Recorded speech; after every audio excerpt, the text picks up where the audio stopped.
जय संविधान, जय भीम, महात्मा गांधी की जय, गोडसे मुर्दाबाद। देखिए, बड़ा एक फ्रेज आपने सुना होगा और बार बार सुना होगा और एक वर्ग द्वारा सुना होगा, टुकड़े टुकड़े गैंग।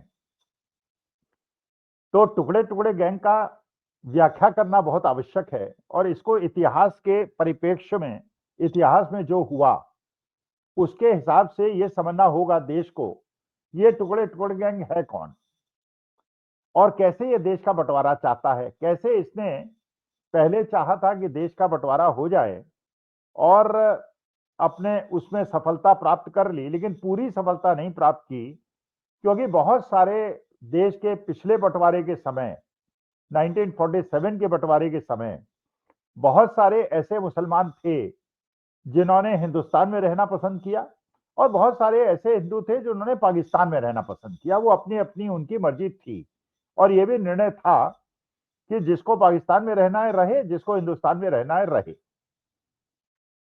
तो जो अपनी जमीन जायदाद को, अपने पुरखों की बिलोंगिंगनेस को नहीं छोड़ना चाहते थे, वो पाकिस्तान में हिंदू रहे और भारतवर्ष के अंदर मुसलमान रहे।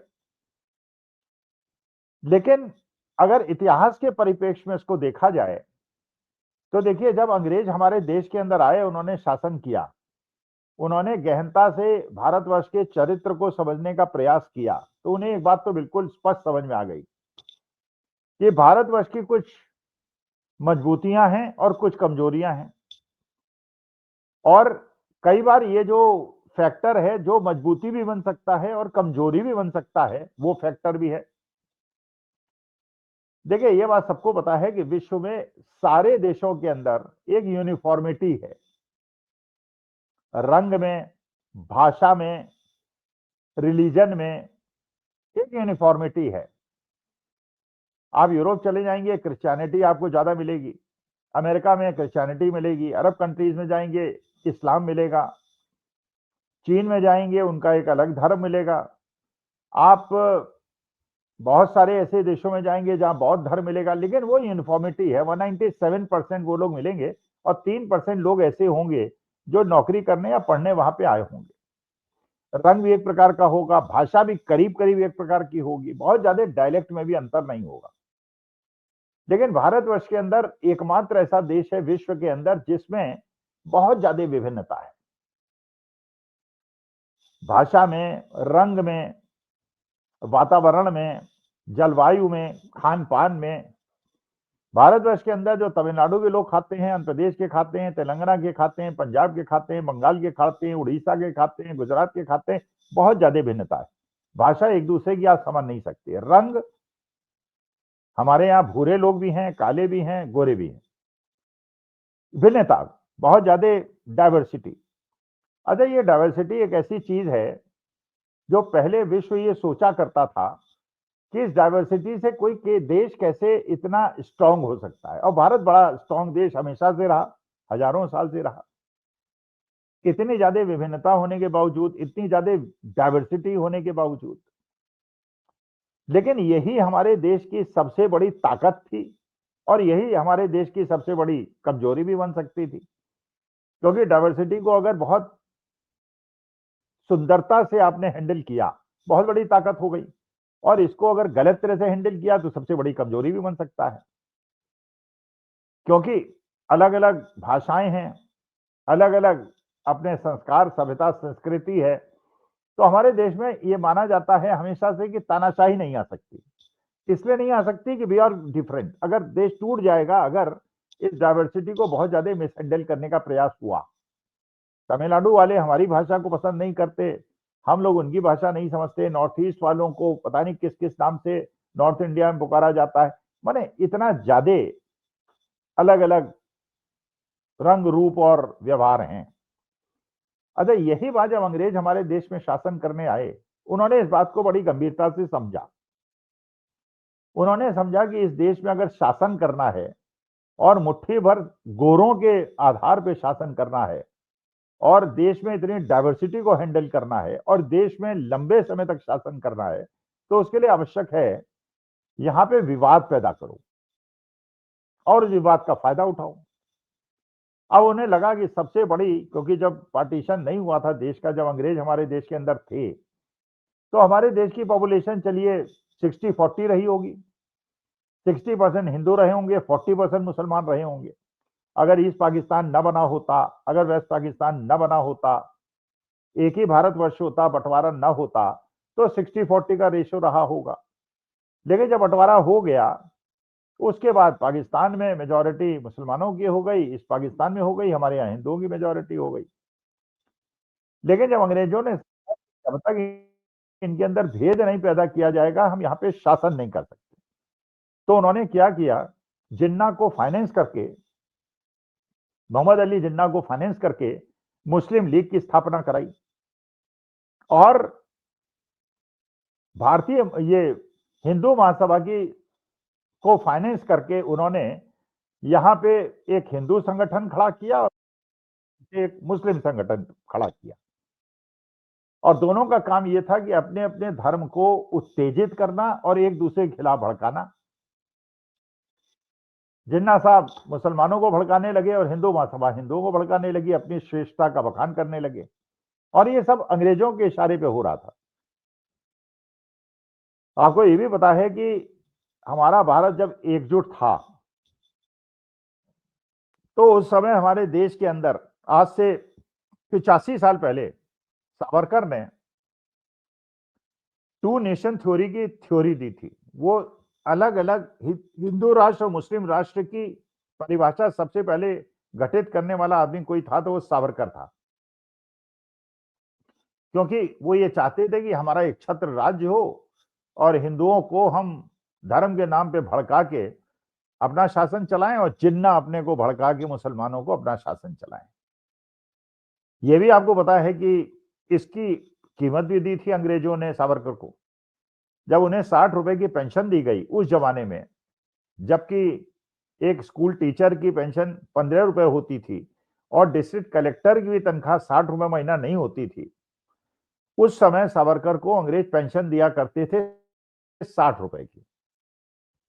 मैंने आज के हिसाब से अगर जो 150 रुपए कमाने वाला टीचर है, आज 50,000 रुपए कमाता है, तो इसका मतलब यह है उस समय जो सावरकर को पेंशन मिलती थी वो आज की करीब कीमत 2-2.5 लाख रुपए महीना है, जो कि वरिष्ठतम सरकारी अधिकारी को मिलती है। तो किसी ने किसी बात की कीमत तो नहीं मिली। कीमत यह थी कि हिंदुओं को संगठित करो, तो मुसलमान को जिन्ना से कहा संगठित करो और आपस में भिड़ाए रहो इन दोनों। अच्छा, जब देश आजाद हुआ तो पाकिस्तान ने तो एक इस्लामिक राष्ट्र बनाया, और आप देख रहे हैं इस्लामिक राष्ट्र बनाया, उन्होंने मेजॉरिटी माइनॉरिटी की बात की, तो आज की तारीख में बर्बाद देश बन गया। पंडित जवाहरलाल नेहरू ने एक सेकुलर राष्ट्र बनाया और हमारा देश प्रगति के उच्चतम स्तर पर पहुंचता चला गया। और एक बार मजाक में पाकिस्तान के एक लीडर ने कहा था कि पाकिस्तान इसलिए रह गया और हिंदुस्तान इसलिए बन गया कि हिंदुस्तान के पास एक पंडित जवाहरलाल नेहरू था, जो दूरदृष्टि थी और समझता था कि विकास के लिए और प्रगति के लिए सेकुलरिज्म आवश्यक है। खैर, वो शासन खत्म हो गया, जिन्ना सफल हो गए, सावरकर सफल हो गए, टू नेशन बन गए।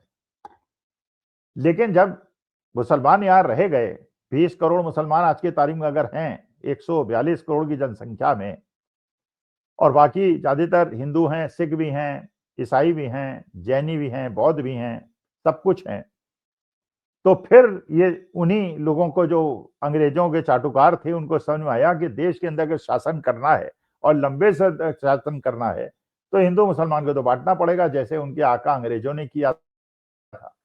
तो इस टुकड़े टुकड़े गैंग ने फिर वो मुहिम शुरू कर दी।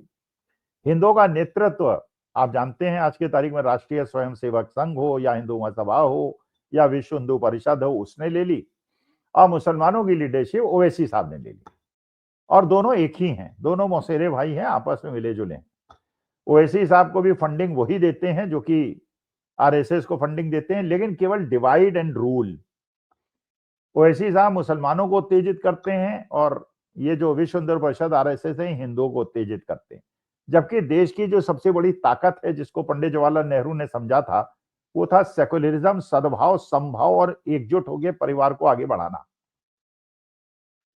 तो जब ये लोग भारतीय जनता पार्टी के, आरएसएस के लोग या विश्व हिंदू परिषद के लोग कहते हैं कि टुकड़े टुकड़े गैंग। तो अगर अंग्रेजों से और अपना आत्मचिंतन करें और विवेचना करें तो आपको समझ में आएगा, जैसे अंग्रेजों ने हिंदू मुसलमान को बांट के शासन किया था, उसी प्रकार से आज के तारीख में हमारे देश के परिवार, जो 142 करोड़ का परिवार है, जो एकजुट परिवार था 62 के युद्ध में, 65 के युद्ध में, 71 के युद्ध में, जो एकजुट हो गया रहा था, जहां हिंदू मुसलमान का कोई भेद नहीं था, धर्म और जाति का भेद नहीं था, उसको 11 साल में इतना ज्यादा प्रबल कर दिया गया कि बिल्कुल जो हिंदू धर्म को मानने वाले लोग नहीं हैं, उनको बिल्कुल अलग थलग छोड़ दिया गया और उनके ऊपर हो रहे अत्याचारों को जस्टिफाई किया गया। जैसे आपको पता है, एक अखलाक का मर्डर हुआ था, लिंचिंग हुई थी, और जो उसके आरोपी थे, अब यूपीए सरकार ने कहा कि उनके ऊपर आरोप वो न चलाया जाए और कोर्ट केस वापस ले लिया जाए। आपने देखा कि जिस प्रकार से बिल्किस बानो के ऊपर व्यभिचार हुआ था, उसके बच्चे को मारा गया था और उसके गर्भ को लातें मारी गई थी, उसके जो बलात्कारी थे, जब वो जेल से छूटे 10 साल के बाद, उनको किस प्रकार से गार्लैंड किया गया और उनको मिठाई खिलाई गई, just to divide the society into Hindu and Muslim. अगर इसी को इतिहास से आप समझेंगे तो आपको समझ में आ जाएगा ये टुकड़े टुकड़े गैंग है कौन, जिसको ये लोग कहते हैं। और ये केवल उस वर्ग को कहते हैं जो वर्ग आज के तारीख में भारतवर्ष के अंदर माइनॉरिटी में है। वही कर रहे हैं जो पाकिस्तान के अंदर उन्होंने किया और उसका फल भुगता। और यही कारण है आज के तारीख में कि हमारा देश इतना ज्यादा अंदर से कमजोर हो गया है और आर्थिक रूप से भी इतना ज्यादा कमजोर हो गया। आज के तारीख में जब मैं ये वीडियो रिकॉर्ड कर रहा हूं, आज 21 तारीख है, 22 तारीख को आप सुनेंगे, आज 76 पैसे हमारा डॉलर की तुलना में रुपया कमजोर हुआ है और 89 रुपये पर डॉलर के हिसाब से हमारी मुद्रा करेंसी पहुंच गई है, जो जब मोदी जी ने टेक ओवर किया था उस समय 62 रुपीज थी। और ये कितना ज्यादा हमारे देश की आर्थिक स्थिति के लिए एक भयावह स्थिति है। और जिस प्रकार से हिंदू मुसलमान को डिवाइड करके टुकड़े टुकड़े गैंग फिर देश को बंटवारा कराना चाहता है, हम आपका कर्तव्य है कि हम एक परिवार 142 करोड़ को समेटें और हिंदू मुसलमान की भावना को दूर करें और मिलजुल कर देश को आगे बढ़ाएं। भारत माता की जय। नमस्कार, धन्यवाद और प्रणाम।